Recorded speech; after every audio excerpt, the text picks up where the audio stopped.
এই দেশের প্রত্যেকটি বালি কণা যদি তালাশ করা হয় উলামায়ে কেরামের রক্তের দাগ পাওয়া যাবে। দেশ স্বাধীন করার মূলে উলামায়ে কেরাম, স্বাধীনতার মূলে উলামায়ে কেরাম ইংরেজের বিরুদ্ধে যুদ্ধ করে এই দেশ স্বাধীন করেছে উলামায়ে কেরাম। মাহমুদুল হাসান দেওবন্দি রহমতুল্লাহ আলাইহি রেশমি রুমাল আন্দোলন না হলে দেশ স্বাধীন হতো না। হুসাইন আহমদ মাদানী 144 ধারা ভঙ্গ করে ইংরেজের বিরুদ্ধে বক্তব্য না দিয়ে দেশ স্বাধীন হতো না। লাহোরের চৌকে হুসাইন আহমদ মাদানী বিচারকের সামনে জোর গলায় বক্তব্য না রাখলে দেশ স্বাধীন হতো না। শামিলের যুদ্ধে কাসেম নানতবি নেতৃত্ব না হলে দেশ স্বাধীন হতো না।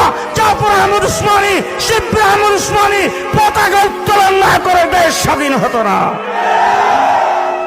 ও আমার ভাইরা, ৮০০ বছর পর্যন্ত এই দেশ শাসন করেছে মুসলমান। এই দেশের ক্ষমতা ইংরেজ দখল করেছে। পৃথিবীর আরেকটা দেশ, যেই দেশটা